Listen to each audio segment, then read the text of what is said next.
사랑하는 성도 여러분, 오늘은 말씀드린 것처럼 대림절 두 번째 주일입니다.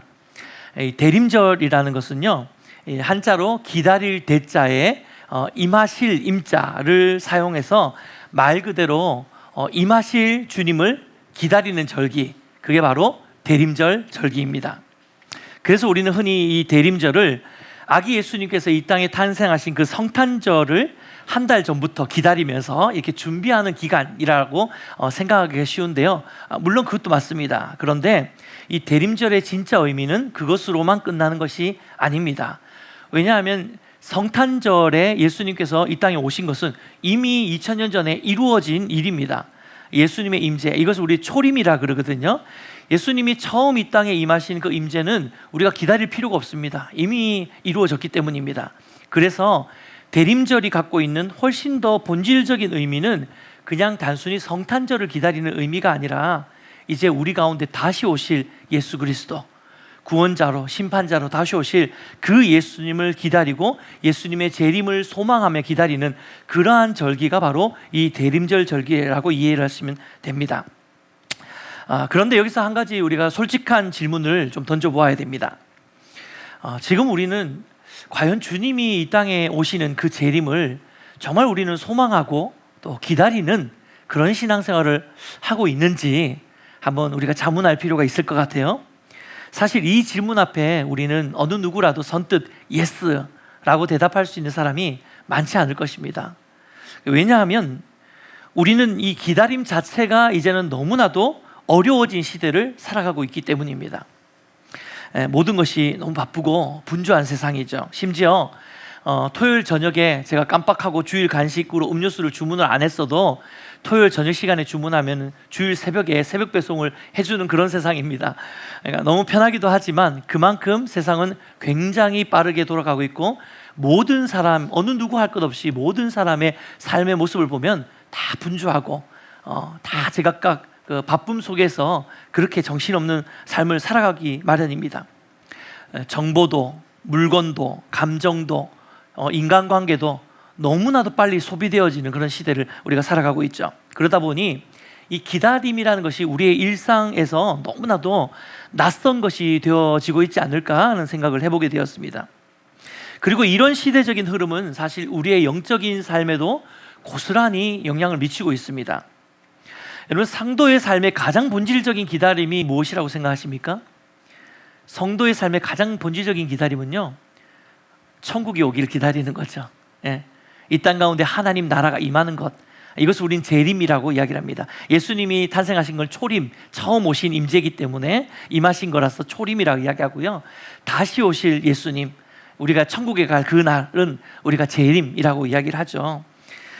성도의 삶의 가장 본질적인 기다림은 재림이 되어야 됩니다. 아멘입니까? 예수님께서 이 땅 가운데 정말 완전한 통치를 이루시면서 하나님의 나라가 이 땅 가운데 이루어지는 그날을 우리는 꿈꾸면서 마치 요한계시록의 마지막 성도들의 고백처럼 아멘 주 예수여 어서 오시옵소서, 이 재림의 기다림이 성도의 삶의 신앙의 가장 본질적인 기다림이 되어야 합니다. 그런데 그럼에도 불구하고 우리의 현실의 분주함 때문에 어느덧 우리는 이러한 우리의 신앙의 가장 핵심적인 재림에 대한 기다림과 소망이 너무나도 희석되고 희미해지는 것이 너무 일수죠. 많이 희미해지고 있습니다.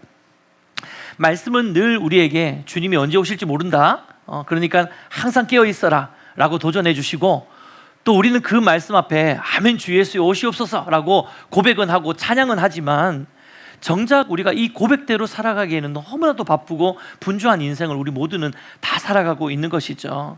그래서 주님 오실 것을 우리가 기다립니다 라고 하는 이 고백이 정말 솔직한 마음으로 우리 안에 진정성 있게 다가오기가 너무 쉽지 않은 시대를 저희가 살고 있습니다.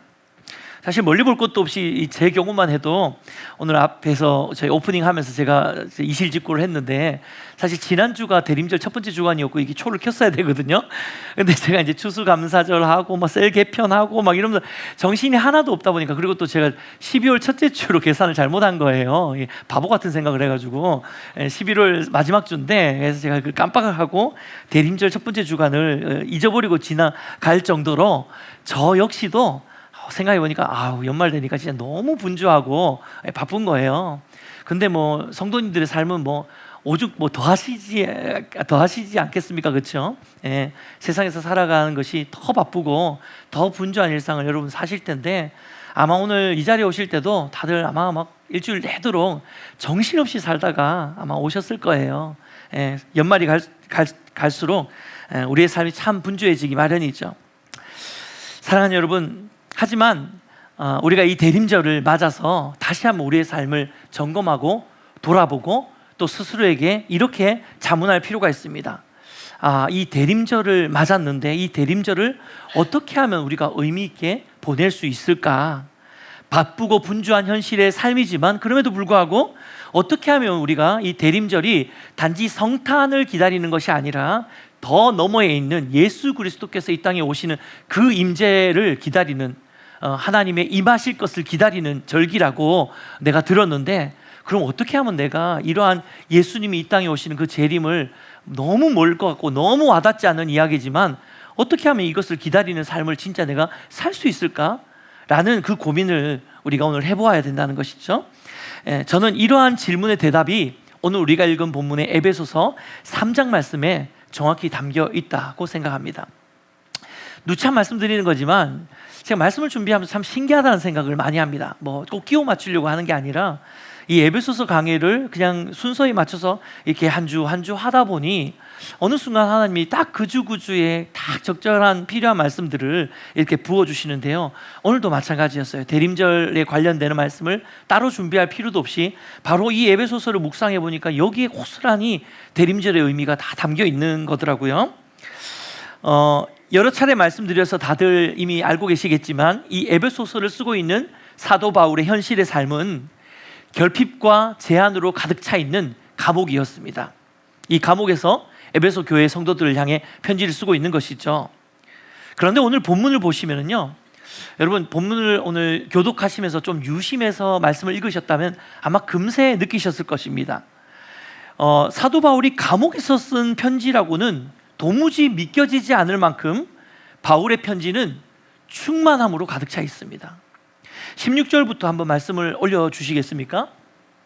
네, 16절 보시면요, 중간에 그의 영광의 풍성함을 따라, 그리고 18절에는요 지식에 넘치는 그리스도의 사랑을 알고, 그리고 19절에는 하나님의 모든 충만하신 것으로 너에게 충만하게 되기를, 그리고 20절에는 모든 것에 더 넘치도록 능히 하실 이에게.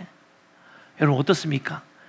이게 정말 결핍과 제한으로 가득 차 있는 그 감옥에서 쓴 편지라고 믿겨지십니까? 이 편지만 봤을 때는 뭔가 지금 굉장히 여유롭고 아주 평안한 삶 가운데서 이렇게 해주는 덕담이나 혹은 축복의 메시지 같이 느껴질 수 있는데요, 이 편지가 감옥에서 기록된 편지라는 거, 이거 너무 중요한 의미가 있는 것 같습니다. 제일 결핍이 많을 것 같은 그 감옥이라는 현실 속에 있는 바울이 에베소는 어떤 도시라고 했습니까? 부유한 상업도시라고 기억나시죠? 아데미 신전을 섬기고 있었기 때문에 굉장히 많은 지역에서 제사를 드리기 위해서, 이 신을 섬기기 위해서 많은 사람들이 오가는 곳이었고, 특별히 대표적인 헬라의 항구 도시 중에 하나였기 때문에 무역이 활발했던 곳입니다. 그러니까 돈이 많았던 곳이죠. 이 가장 결핍이 있을 그 로마 감옥에서 가장 부유한 도시 중에 하나였던 에베소 성도들에게 보내는 이 편지가 너무나도 아이러니한 거예요. 그들의 삶에 충만함이 있기를 축복하고 기도하고 있는 것입니다. 보통 이럴 때 하는 말이 있죠. 자기 앞가름이나 좀 하지, 이런 거 있잖아요. 지금 누가 누구한테 무슨 덕담을 하고 있냐, 이런 생각을 할 수 있는 충분히 그런 상황입니다. 이 남 걱정할 때가 아니죠. 바울은 지금 남 걱정할 때가 아니고 자기 앞가름을 해야 되고 자기 걱정을 해야 되는 그런 상황인데, 오히려 부유한 도시의 에베소 성도를 향해서 너희들에게 정말 풍성함이 있기를 원한다, 충만함이 있기를 원한다 라고 축복의 기도, 축복의 말씀을 하고 있는 것입니다. 사랑하는 여러분, 바울은 어떻게 이런 놀라운 고백을 할 수 있었던 것일까요? 다른 이유를 찾기가 어렵습니다. 이유는 분명히 하나예요. 바울은 감옥이라는 현실 속에서도 이미 그리스도의 사랑의 충만함을 깊이 있게 경험하고 누린 사람이었기 때문에 이런 고백을 할 수 있는 것이죠. 저에게도 좀 비슷한 경험이 있는데요, 불과 얼마 전이었습니다. 얼마 전에 한 목사님이 저에게 찾아와서 목사님, 저도 참 어려운 시기이지만 제가 하나님 앞에서 개척을 하려고 마음의 결정을 했습니다 라고 저한테 제가 개척교회를 했으니까 그런 이야기를 하시더라고요. 근데 이제 그 목사님 이야기를 들어보니까 본인이 여러 목사님들을 만나면서 제가 이제 어렵지만 개척을 한번 해보려고 합니다 라고 이렇게 말씀을 드렸더니 주변에 있는 모든 목사님들이 요즘 개척 안 된다, 왜 그 힘든 길을 가려고 하냐 이러면서 다 뜯어말리더라는 거예요. 다 뜯어말리면서 안 된다고 막 이렇게 이야기를 하는 그 이야기를 들으면서 괜히 마음에 좀 위축되고 주눅이 들었다고. 근데 저는 오히려 이 말씀을 듣고 이렇게 이야기를 드렸어요. 개척 너무 좋아요. 물론 힘들죠. 물론 힘들지만 개척을 하면 정말 하나님이 일하시는 하나님의 역사를 보게 될 것입니다 라고 격려해 드렸어요. 근데 이것은 단순한 그냥 립서비스가 아니었습니다. 왜요? 제가 경험을 했거든요. 제가 개척의 과정 가운데 뭐 다 좋지만 않죠. 힘들 때도 있고 어려울 때도 있고 내가 이거 왜 했을까 이런 생각이 들 때도 간혹 있습니다. 하지만 그런 모든 걱정과 근심과 어려움과 힘겨움들을 다 덮고도 남을 만한 하나님의 놀라운 역사와 일하심을 정말 수도 없이 경험했기 때문에 그 믿음의 간증이 제가 경험하고 체험한 간증이 있기 때문에 그 목사님에게 확신 있게 이야기해 드릴 수 있는 거예요.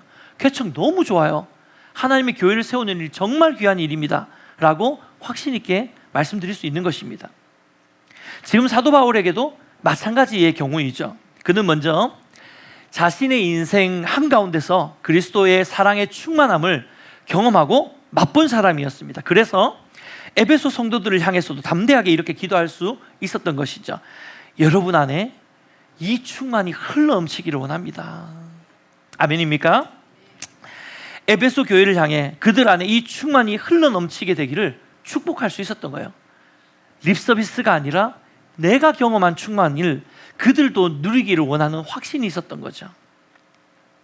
사랑하는 여러분, 저는 바울의 이 고백, 이 충만에 대한 이 고백이야말로 대림절을 의미 있게 보내는 가장 중요한 열쇠 중에 하나라고 생각합니다. 앞에서 말씀드린 대로 대림절은요, 단순히 예수님의 탄생을 기다림을 넘어서 다시 오실 예수님의 재림을 소망하면서 기다리는 절기입니다. 근데 솔직히 우리가 이야기한 것처럼 이 재림이라는 단어가 우리 일상의 삶에서는 굉장히 멀리 있는 단어처럼 느껴지기 마련이죠. 바쁘고 분주한 삶 속에서 매일매일 재림만 바라보고 사는 것도 이것도 너무 말이 안 되고, 그렇다고 해서 현실의 삶을 다 내팽개치고 하루 종일 재림을 기다리면서 살 수 있는 것도 아닙니다. 그래서 우리에게 필요한 것은 바로 멀리 있는 그 재림을 바라보면서 추상적인 그 재림의 의미와 그 재림을 좀 붙들기 위해서 막 애쓰는 게 아니라 오히려 하루하루 살아가고 있는 내 삶 속에서 예수 그리스도의 풍성하신 사랑의 충만을 누리면서 살게 될 때 이러한 하루하루의 삶이 쌓이고 쌓이면 자연스럽게 이 땅 가운데 오실 예수 그리스도의 재림을 사모하고 갈망하고 기다리는 삶으로 연결되어진다는 사실을 여러분 우리는 기억하셔야 될 것입니다. 어쩌면은 몸에 잘 와닿지 않는 이 재림을 붙들려고 애쓰기보다 말씀드린 것처럼 오히려 하루하루의 현실의 삶 속에서 예수님의 충만을 경험하며 사는 것이 훨씬 더 재림을 기다리는 가장 지혜로운 방법이 되는 줄 믿습니다. 자, 그렇다면 이제 어떻게 해야지 그러면 우리가 하루하루의 삶이 정말 그리스도의 그 풍성함을 누리는 충만한 삶이 될 수 있을지 오늘 그 부분을 함께 나누려고 하는데요. 사도 바울은 오늘 본문에서 이 충만한 삶에 대해 조금 더 구체적으로 세 가지로 이야기를 하고 있습니다. 특별히 저는 이 충만한 삶의 이 세 가지가 약간의 단계와 같다라고 제가 말씀 묵상하면서 좀 느꼈는데요. 제가 정의 내리는 단계는 이 충만함에는요, 시작 단계가 있고 정착 단계가 있고 확장의 단계가 있습니다.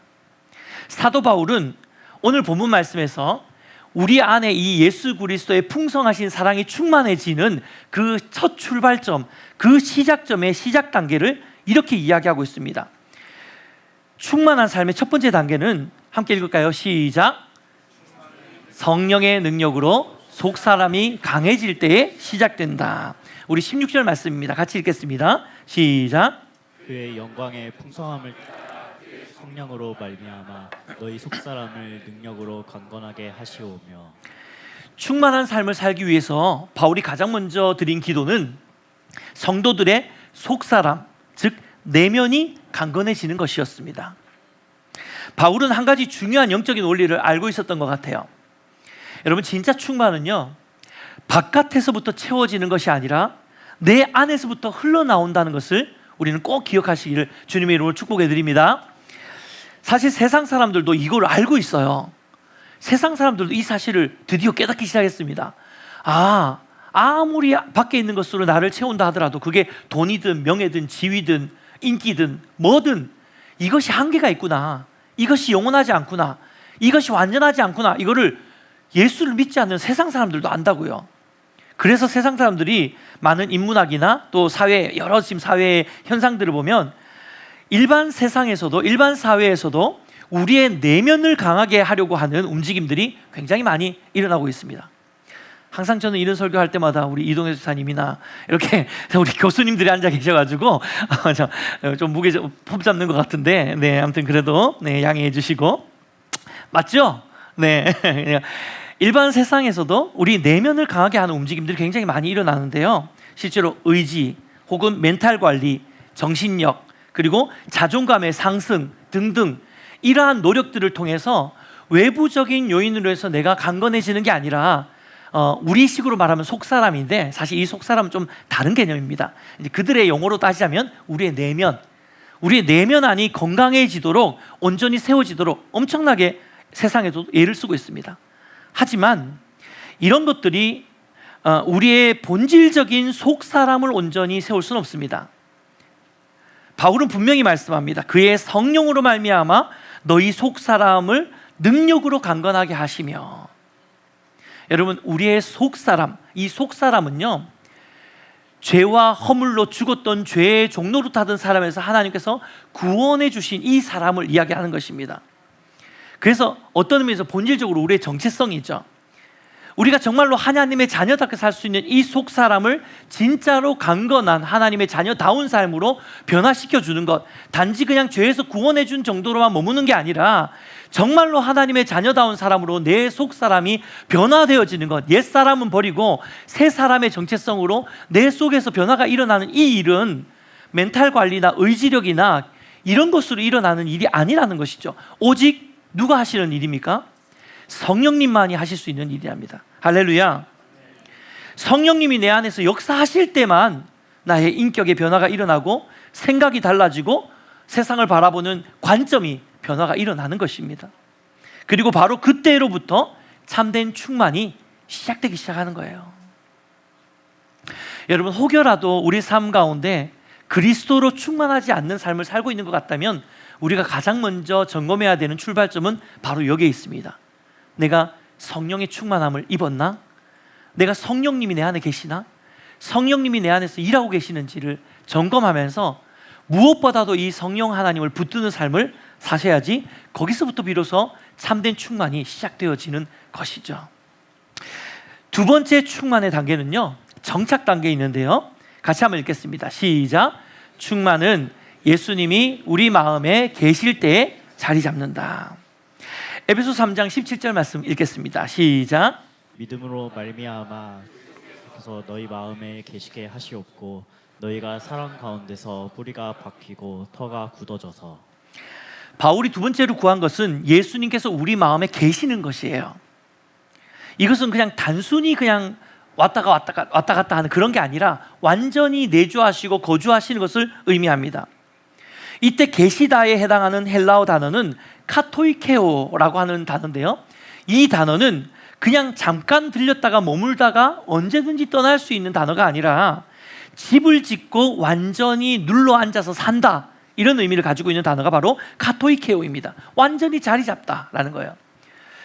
우리가 충만히 점점 정착을 하기 위해서는, 그리스도의 충만이 정착하기 위해서는 우리의 삶 가운데, 우리의 마음 가운데 하나님께서 완전히 주인으로 좌정하셔야 됩니다.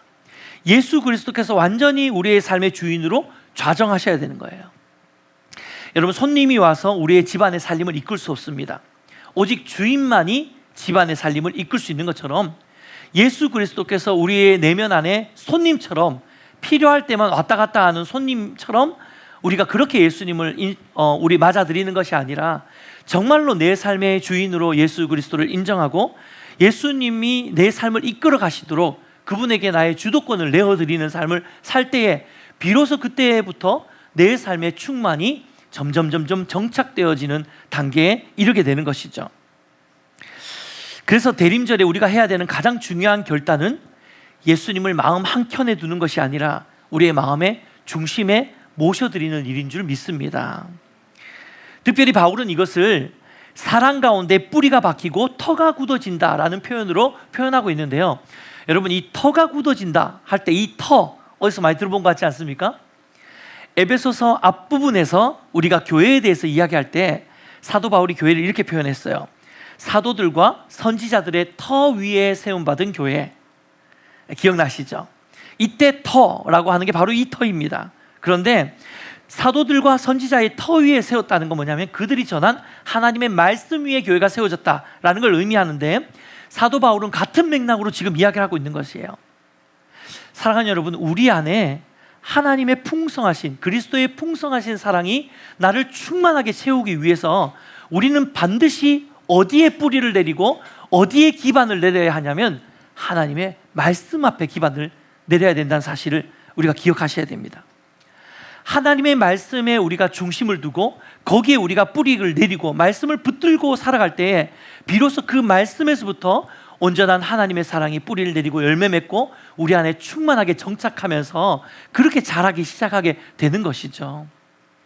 그래서 여러분, 정말로 여러분 안에 그리스도의 충만을 경험하는 삶을 살기를 원하신다면 하나님의 말씀을 붙드셔야 됩니다.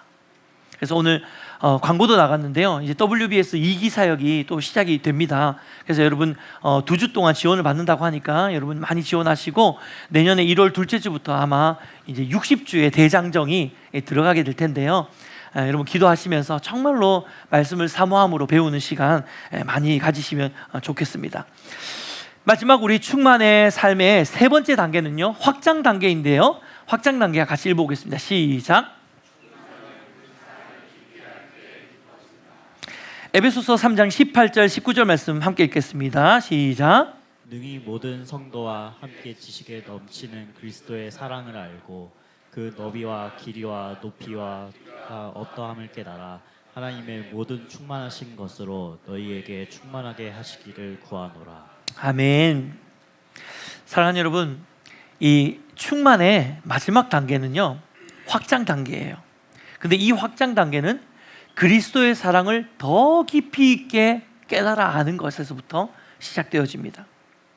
여러분, 이때 안다는 것은 단순히 지식적인 알에 그치는 것을 이야기하는 게 아니라 경험적인 알을 이야기하고 있어요.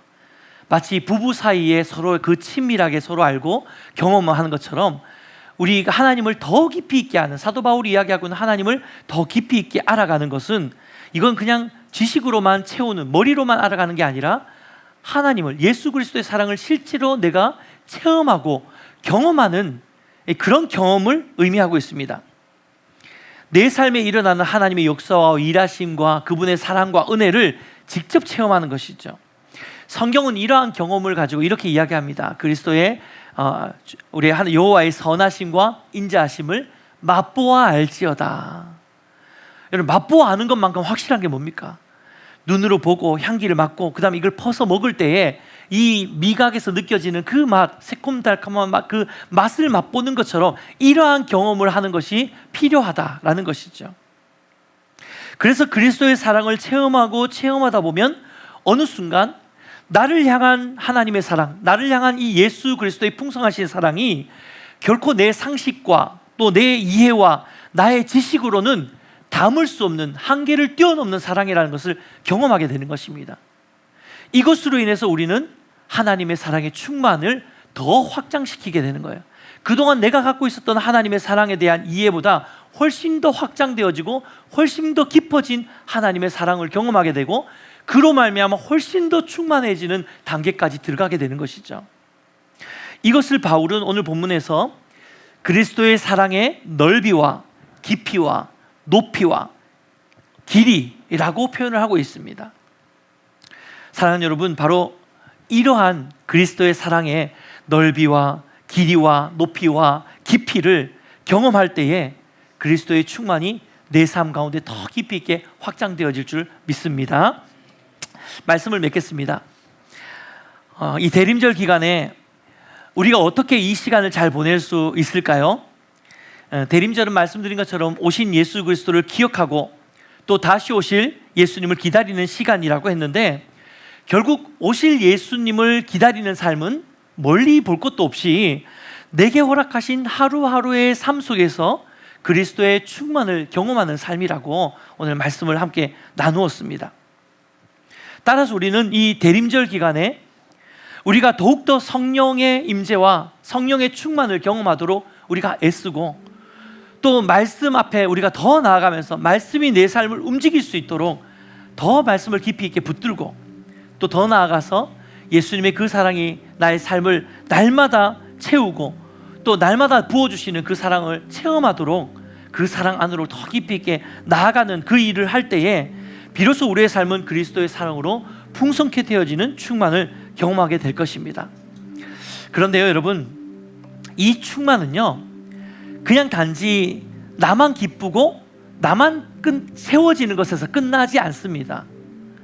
여러분, 예수 그리스도의 사랑으로 우리가 충만케 되어지면요 반드시 그 충만에는 결과가 따르기 마련입니다. 그 결과는 오버플로잉이에요. 흘러넘침. 여러분, 그리스도의 충만, 이 필업이 우리에게 채워지고 나면 이 필업은 충만해서 끝나는 것이 아니라 더 넘어서서 오버플로잉 되는, 흘러넘치는 은혜의 역사로까지 반드시 연결될 수밖에 없습니다. 이것이 영적인 원리예요. 우리가 지난주에도 그런 말씀들을 좀 나누었잖아요. 우리가 그리스도의 사랑으로 충만해질 때 그 삶을 통해서 우리 주변에 있는 수많은 사람들에게 그 충만은 흘러가게 될 것입니다. 아멘입니까? 특별히 지난주에 우리가 그 성탄 행복박스를 신청을 진짜 짧은 한 주만 받았잖아요. 그런데 여러분 아십니까? 무려 40박스가 신청이 들어왔어요. 이게 어마어마한 숫자거든요. 깜짝 놀랐습니다. 너무너무 감사하고, 그리고 사실 이 주변의 교회들이 같이 이 일을 했는데 저희 교회가 제일 많아요. 제가 어깨에 힘이 좀 들어갔습니다. 그래서 근데 사실 이사야 말씀도 이렇게 이야기하고 있습니다. 너희는 물된 동산 같겠고 물이 끊어지지 않는 샘과 같을 것이다. 할렐루야. 제가 참 좋아하는 고백인데요, 정말 이 고백으로 이 말씀 그대로 오늘 이 대림절 기간을 어떻게 보낼까 고민하고 있는 우리 모든 성도님들에게 이 말씀으로 제가 축복해드리고 싶습니다. 이 기간에 이 연말에 바쁘고 분주하지만 너무 정신없지만 그럼에도 불구하고 우리가 하나님의 사랑을 더 깊이 있게 경험하고 그 충만을 날마다 맛보면서 하루하루의 삶을 정말 하나님의 임재의 깊은 임재를 경험하며 살고 그렇게 나아갈 때에 하나님께서 반드시 저와 여러분의 삶을 물된 동산처럼 또 물이 끊어지지 않는 샘처럼 여러분을 그런 축복의 통로로, 축복의 근원으로 삼아 주실 줄 믿습니다. 네. 사랑하는 여러분, 대림절을 맞아서 우리 모든 성도님들의 삶이 이와 같이 되기를 축복합니다. 그래서 우리를 통해서 이 그리스도의 사랑이 단지 행복박스 40박스를 나누는 것으로 만족하는 게 아니라 저와 여러분의 삶의 그 자리에서 내가 누구를 만나든지 누구를 대면하든지 내 옆에 누가 있든지 끊임없이 우리가 그리스도로 충만해져서 그 충만이 오버플로잉 되면서 흘러가게 하는 그런 놀라운 삶의 열매들을 많이 맺는 저와 여러분의 삶이 되시기를, 그리고 우리 예배인 공동체가 되기를 주님의 이름으로 축원해 드립니다.